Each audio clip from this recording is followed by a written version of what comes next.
Welcome to this video बेटा। Standard 12 के chemistry के चैप्टर 3 में आज हम देखेंगे टॉपिक 3.5। टेक्स्ट बुक का topic 3.5 electrolytic cell and electrolysis. In this topic first of all we will see basic theory of electrolysis and then we will see some formulas and numericals. Okay, so let us define the electrolysis. Electrolysis may be defined as the process of decomposition of electrolyte. By the decomposition of electrolyte means हमने क्या लिया होगा, एक container जिसमें molten electrolyte लिया हुआ है या तो aqueous solution of electrolyte, aqueous solution of electrolyte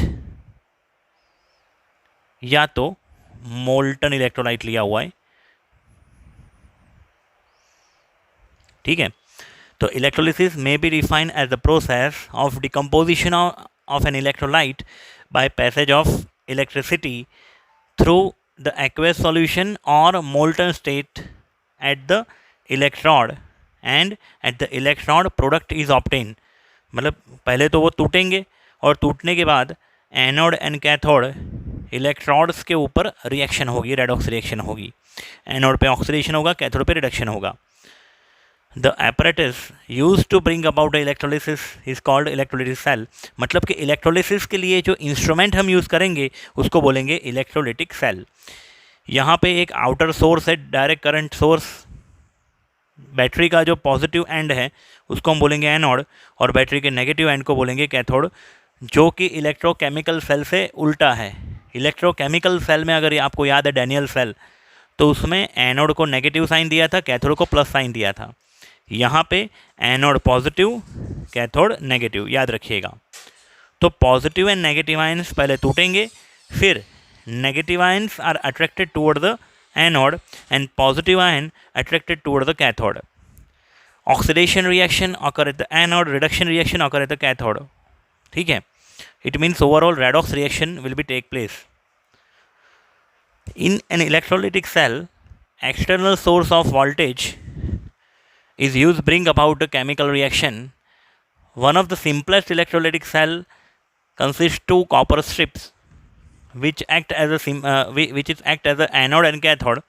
मतलब ये यहाँ पे जो आपको स्ट्रिप दिख रही है, दोनों मैंने कॉपर के लिए, कॉपर सॉलिड उसको डिप किया है कॉपर सल्फेट के सॉल्यूशन में, aqueous solution of copper sulphate CuSO4। When a direct current voltage DC voltage is applied to electrodes, then copper at anode will oxidise. Anode के ऊपर जो कॉपर का rod है एनोड, वो कॉपर सॉलिड कन्वर्ट होगा copper +2 में। मतलब कि कॉपर का रॉड डिजॉल्व हुआ, ऑक्सीडाइज हुआ, 2 electron will be left out. Copper solid gives 2 copper +2 aqueous +2 electron. This will oxidation half reaction. And copper +2 ion present in the solution is reduced at the cathode and deposited in term of copper solid. मतलब जो solution में already dipped copper +2 है, वो copper +2 electron gain करेंगे और copper solid के term में deposit होंगे। मतलब कि एनोड का रॉड जो होगा वो पतला होगा क्योंकि वो ऑक्सीडाइज हुआ है इसलिए, और जो एनोड का रॉड जो होगा वो पतला होगा, और कैथोड का रॉड जो है वो थोड़ा उसका मास इंक्रीज होगा क्योंकि उसके ऊपर कॉपर सॉलिड डिपॉजिट हुआ है। ठीक है, in industrial process impure copper rod is made up as anode and that dissolve on the passing current। हमने इंडस्ट्री पर्पज से अगर 99.95% प्योर कॉपर चाहिए तो एनोड इम्प्योर कॉपर को एज अ एनोड लेना है, प्योर कॉपर की पतली स्ट्रिप को एज अ कैथोड लेना है। मोटी स्ट्रिप या रॉड इम्प्योर कॉपर का बना हुआ है, वो इम्प्योर कॉपर में से कॉपर +2 नीचे जाएगा, और जो इम्प्योरिटीज है gold silver does not react, does not oxidise, they settle down in the bottom of the container. तो गोल्ड सिल्वर प्लेटिनम जिनको हम बोलते हैं एनोड मड, तो एनोड मड जो है वो नीचे डिपॉजिट होगा, कॉपर +2 नीचे आएगा और माइग्रेट होगा वो toward the cathode, and copper +2 electron gives copper. तो ये वाला जो कॉपर होगा जो प्रोडक्ट में मिला कैथोड पे, वो प्योर होगा। ठीक है, तो ये यूज़ हो सकता है इलेक्ट्रोलिसिस में, प्योरीफिकेशन के लिए हम यूज़ कर सकते हैं इलेक्ट्रोलिसिस का। देखेंगे application of electrolysis means uses of electrolysis, production of hydrogen by electrolysis of water, water में से हम इलेक्ट्रोलाइसिस करके hydrogen at cathode and oxygen at anode obtain कर सकते हैं। उसके लिए water, we know water is very poor electrolyte, so water के अंदर हम 2-3 ड्रॉप एसिड या तो बेस के ऐड करेंगे, प्लेटिनम या तो ग्रेफाइट के इनर्ट इलेक्ट्रोड डिप करके बैटरी के साथ जोड़ेंगे। जैसे ही बैटरी की स्विच चालू करेंगे रेडॉक्स रिएक्शन ऑकर्स, तो 2H2O gives H2 gas plus O2 gas, hydrogen gas obtained at cathode, oxygen gas, O2 gas obtained at anode. Okay. Electrolytic extraction of the metals like sodium, potassium, magnesium, calcium, aluminum, etc. can be obtained because these metals cannot be easily reduced by other reducing agent like carbon monoxide or any other metal. Reduction of these metal is quite difficult, so that is why such kind of metal can be reduced by using electrolysis method. Sodium and potassium are produced by electrolysis of their fused chloride NaCl or KCl, whereas aluminium is produced by electrolysis of molten aluminum oxide, alumina mixed with the cryolite. We have already seen in the 10th standard Hall-Héroult process. Okay, Al2O3 में से aluminium extract करना। दूसरा, production of chlorine by electrolysis of aqueous NaCl solution. Sea water जो होता है उसको बोलते हैं ब्राइन वाटर, तो NaCl में से Cl- जाएगा एनोड पे और Cl-2Cl- gives Cl2 plus electron, Cl- convert into Cl2 gas at anode by NaCl solution. Manufacture of heavy water D2O by electrolysis, electroplating and electrolytic refining of metal, तो ये इनके application हुए। ठीक है। दूसरा वेरी इंपॉर्टेंट जिसके basis के ऊपर न्यूमेरिकल हम करने वाले हैं, Faraday's law of electrolysis. Okay, the quantitative aspect of the electrolysis was studied extensively by the Michael Faraday and his law of electrolysis are known as the Faraday's law of electrolysis. उसमें first law देखते हैं, Faraday's first law, उसका statement है the amount of chemical reaction occurring at any electrode by passing current is directly proportional to the quantity of electricity passed through the electrolyte. Electrolyte is in form of molten solution or in solution. Amount of chemical reaction occurring at any electrode by passing current, amount of product is directly proportional to charge Q. जैसे कि हमारे पास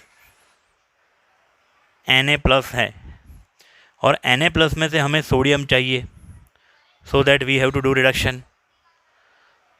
तो हमें अगर ऐसा ले लें कि 1 मोल सोडियम में से 1 मोल इलेक्ट्रॉन पास आउट किए तो 1 मोल सोडियम एटम ऑब्टेन हुए। 1 मोल इलेक्ट्रॉन अगर पास आउट किए, 1 मोल इलेक्ट्रॉन का चार्ज कितना होगा, 96500 कूलम अप्रॉक्सीमेटली। तो 1 मोल सोडियम एटम यानी कि 23 ग्राम सोडियम ऑब्टेन हुआ। अगर मुझे 46 ग्राम सोडियम अगर चाहिए ना, तो मुझे 2 मोल इलेक्ट्रॉन पास आउट करने पड़ेंगे।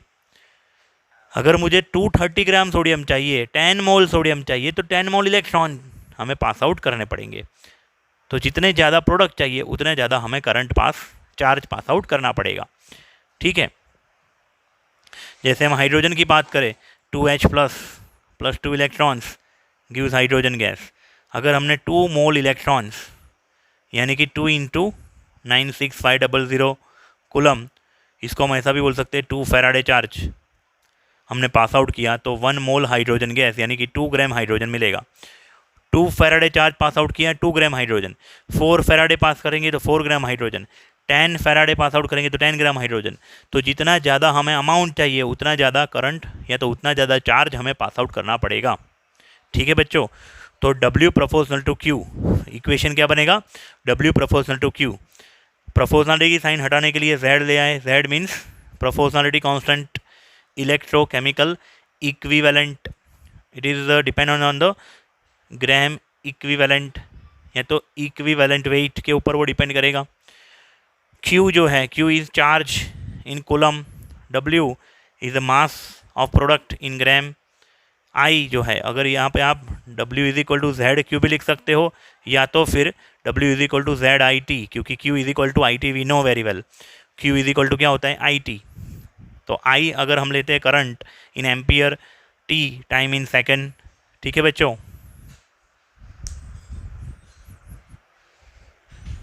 अभी जो हमने इक्वेशन देखा W is equal to Z I T, उसमें Z is equal to electrochemical equivalent of a substance, Z is equal to electrochemical equivalent of a substance. उसकी डेफिनेशन क्या बना सकते हैं, Z can be defined as the mass of a substance.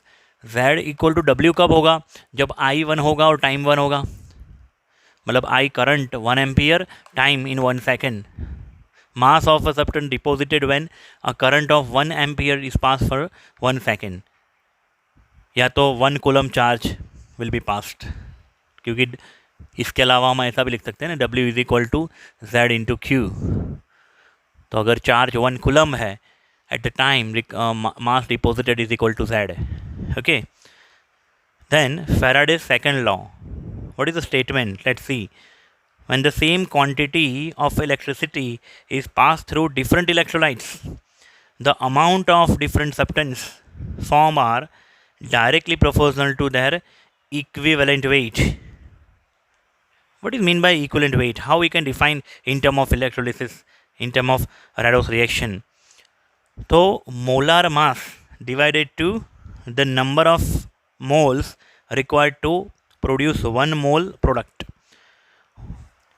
Equivalent mass is equal to molar mass divided by n. How we can define the n? We have been already seen in Nernst equation. The value of n, number of mole of electrons to produce 1 mole product. Okay, suppose अगर we want 1 mole silver solid from 1 mole Ag plus 1. So how many electrons required? 1 mole electron. If we want 1 mole hydrogen gas from 2H plus aqueous, so we have to pass 2 mole electron. If we want 1 mole magnesium solid from the Mg plus 2, required mole is 2 mole electron. Okay, if we want 1 mole aluminium solid metal, required mole of electron is 3. And then OH minus, 4 OH minus gives O2 gas plus 2H2O plus 4 electron. So 4 mole electron to produce 1 mole O2 gas. तो molar mass upon n for Ag, अगर हमें इसके लिए equivalent weight ढूंढना है तो क्या करेंगे, उसका मॉलिकुलर मास है, उसका एटॉमिक वेट है 108 डिवाइड बाय 1, तो 108 होगा उसका equivalent weight. Equivalent weight of hydrogen is equal to hydrogen का molar mass 2 divide by 2 electron 1। Equivalent weight of magnesium, magnesium का atomic weight 24 divide by oxidation number is 2, that's why 2 mole electron is required, तो 12। Equivalent weight of aluminium is equal to 27 divide by 3, 9। Equivalent weight of O2 is equal to, the molar mass of O2 is 32 divided by 4, 8. The mass of product obtained is proportional to equivalent weight. Okay, जिसका equivalent weight ज़्यादा होगा वो product हमें ज़्यादा quantity में मिलेगी। Suppose हमने same current pass out किया Ag सॉलिड में, Ag+1 वाले सॉल्यूशन में और Mg+2 या H+ वाले सॉल्यूशन में, तो कहाँ पे प्रोडक्ट का मास ज़्यादा मिलेगा, जिसका इक्विवेलेंट वेट ज़्यादा होगा उधर प्रोडक्ट की क्वांटिटी ज़्यादा मिलेगी। लेकिन हाँ, कंडीशन अप्लाई है यहाँ पे, कौन सी condition, same charge should be, same amount of charge should be pass same quantity of electricity, charge should be same. okay, अभी जो मैंने रिएक्शन समझाई थी उसमें इलेक्ट्रॉन्स सेम नहीं थे, वो तो मैंने खाली n फैक्टर, ये n फैक्टर समझाने के लिए यहाँ पे मैंने डिफरेंट डिफरेंट रिएक्शन लिखी थी. अभी जो मैं आपको एग्जैक्ट इसकी स्टेटमेंट के साथ जुड़ा हुआ एक रिएक्शन समझाता हूँ. Suppose we have 3 electrolyte in 3 different beaker. okay, in first beaker we have NaCl, molten solution of NaCl. In second beaker we have MgCl2. In third beaker we have AlCl3. Now such kind of electrodes are deep in the solution.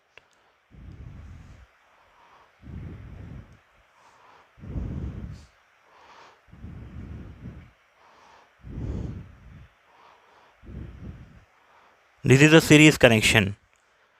You have already known in physics. This is series connection.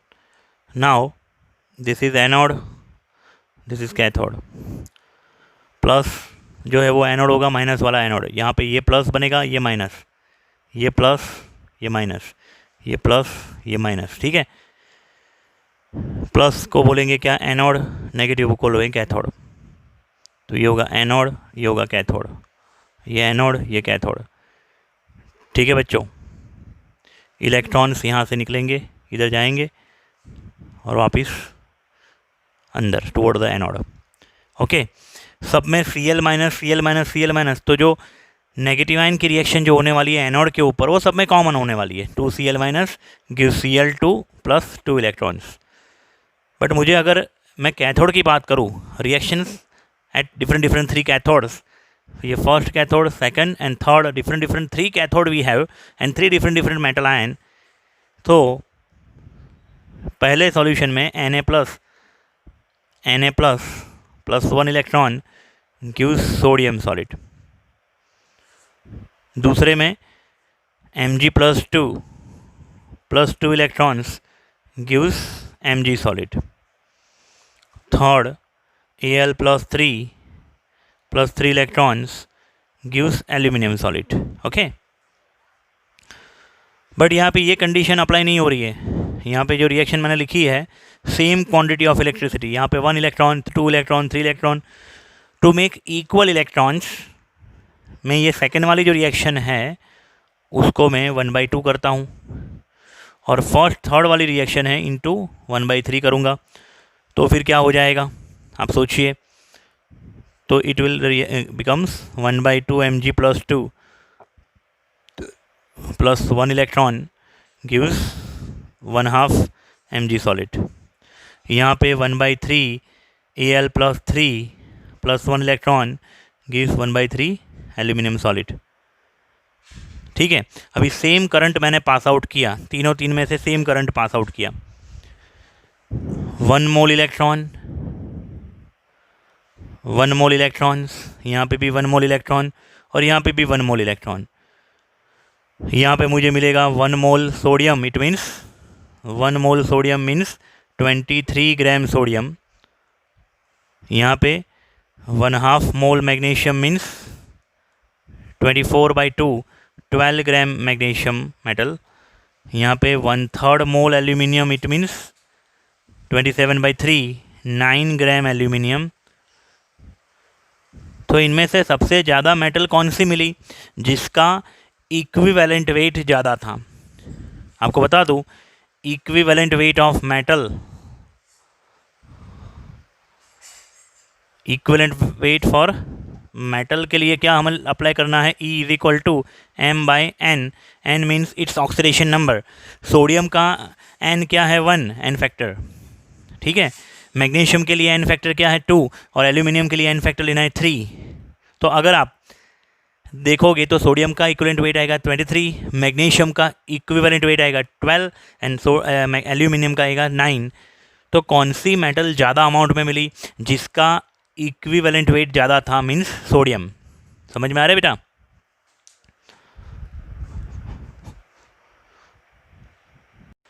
अभी हम लोग देखते बेटा Faraday constant F की value 96500 कैसे आई। Charge on one mole electron, charge of one mole electron is equal to 1 Faraday is equal to approximately 96500 coulomb. अभी इसका डेरिवेशन देखते हैं।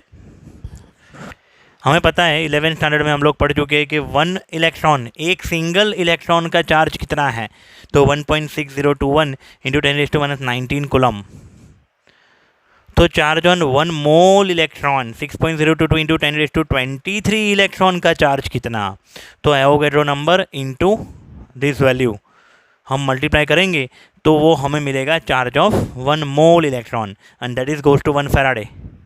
1 फैराडे की डेफिनेशन ही वही है कि 1 faraday means charge of one mole electron, यानी कि मोल के साथ मुझे क्या मल्टीप्लाई करना पड़ेगा, एक सिंगल इलेक्ट्रॉन का चार्ज।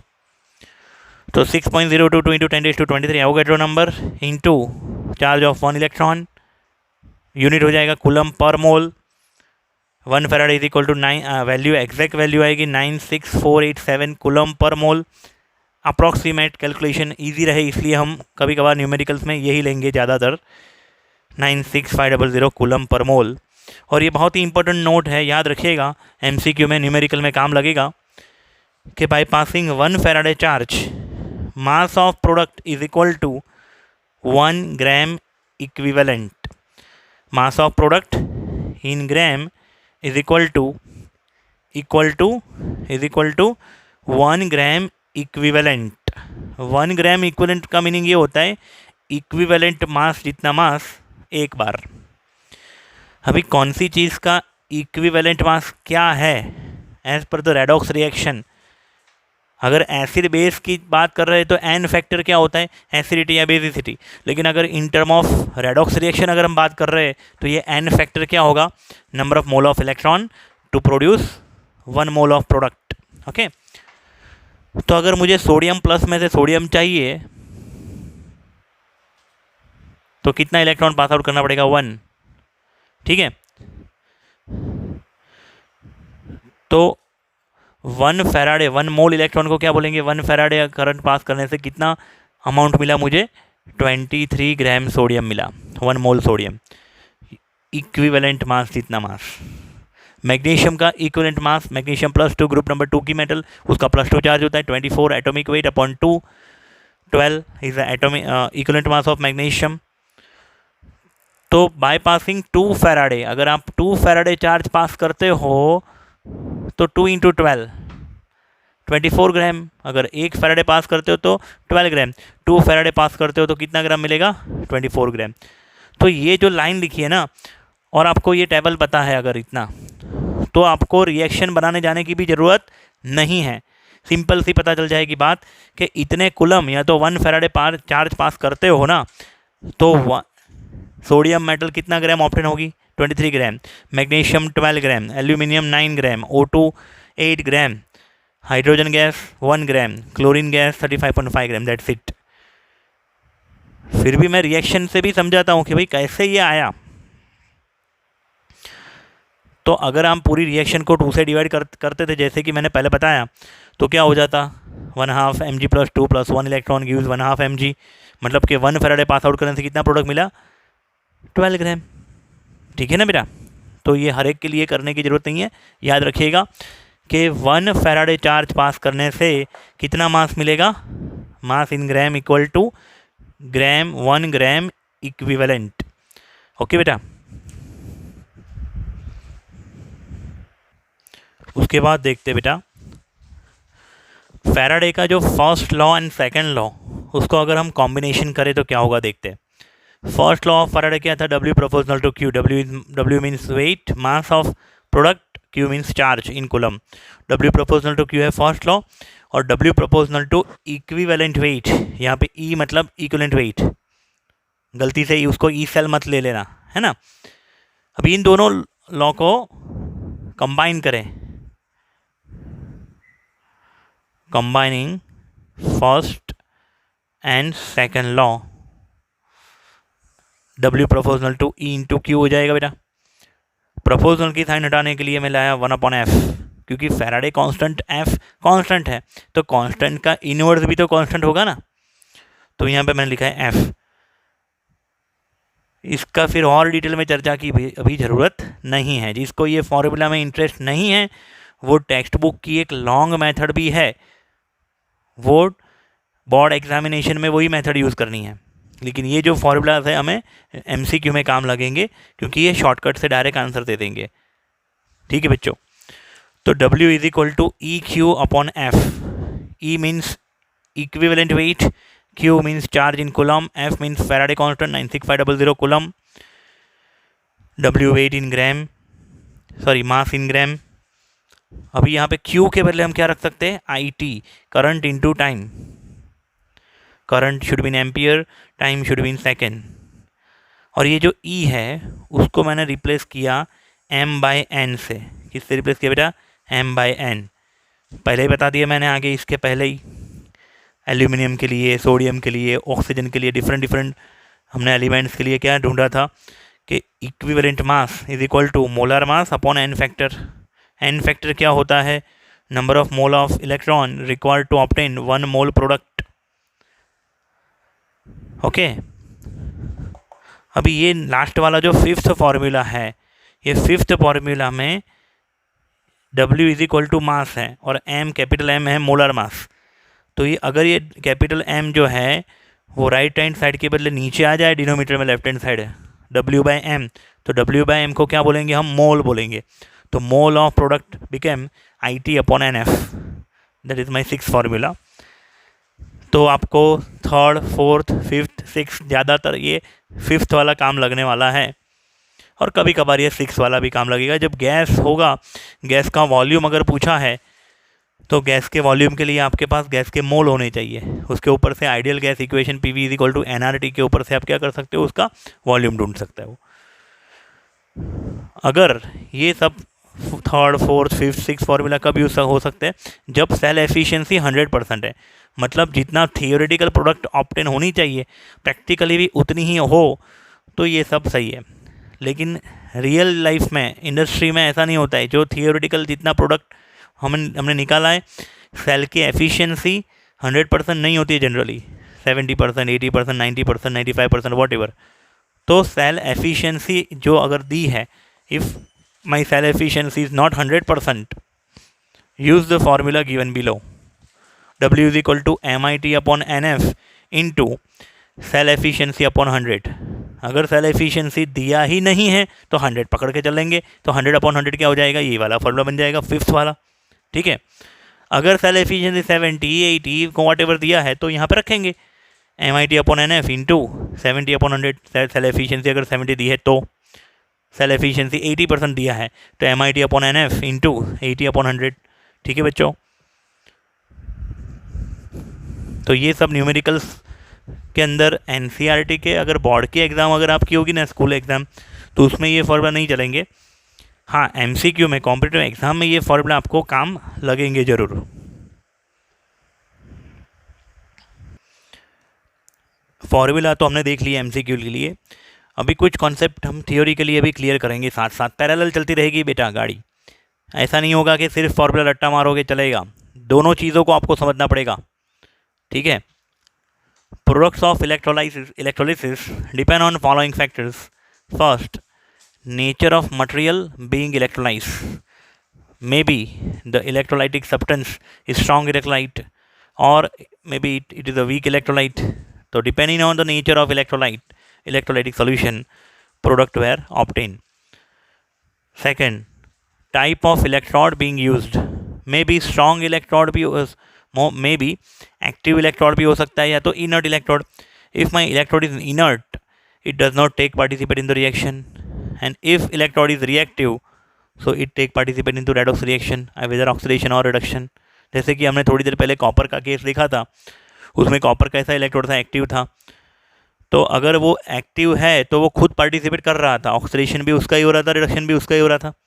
लेकिन अगर प्लेटिनम ग्रेफाइट जैसा इनर्ट इलेक्ट्रोड है, तो वो रेडॉक्स रिएक्शन में पार्टिसिपेट नहीं करेगा, खाली इलेक्ट्रॉन ट्रांसफ़र के लिए स्पेस प्रोवाइड करेगा।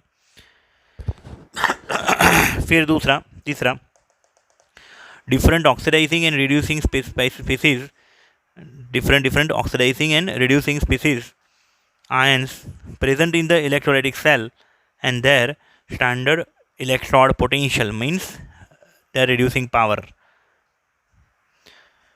their oxidizing power, उनकी स्ट्रेंथ, कंपैरेटिवली स्ट्रेंथ के ऊपर जो टेक्स्ट बुक में जो ईएमएफ सीरीज दी है, इन शॉर्ट उसके ऊपर भी वो डिपेंड करेगा कि कौन सा ऑक्सीडाइज होगा, कौन सा रिड्यूस होगा। उसके ये इसका एग्जांपल हम देखेंगे, इसका एग्जांपल भी देखेंगे, second third day one by one हम रिएक्शन के द्वारा ये सब कुछ समझेंगे, डोंट वरी। ये फोर्थ पॉइंट थ्योरी में है, इसका एग्जांपल अभी हमारे पास है नहीं और हमारे सिलेबस में भी नहीं है। Over voltage, kinetic barrier, some of the thermodynamically feasible electrochemical process are so slow kinetically that the lower voltage, at the lower voltage they do not seem to take place, hence extra voltage is required for them। कुछ reaction ऐसी होती है कि जो feasible मतलब spontaneous तो है लेकिन बहुत ही स्लो हो रही है, उसको थोड़ा फास्ट करने के लिए थोड़ा एक्स्ट्रा वोल्टेज की ज़रूरत पड़ती है, उसको बोलते हैं ओवर वोल्टेज। ठीक है। और फोर्थ, कॉन्सेंट्रेशन ऑफ इलेक्ट्रोलाइट। अगर मैं मोल्टन NaCl लूँ, डाइल्यूट NaCl एक्वस सॉल्यूशन लूँ एंड कॉन्सनट्रेटेड NaCl सॉल्यूशन लूँ और तीनों का मैं अगर इलेक्ट्रोलिसिस करवाऊँगा ना, तो एनोड कैथोड पे प्रोडक्ट अलग अलग मिलेगी, तीनों में सेम प्रोडक्ट नहीं मिलेगी। कॉन्सेंट्रेशन ऑफ इलेक्ट्रोलाइट के ऊपर भी ये डिपेंड करता है। ठीक है बेटा।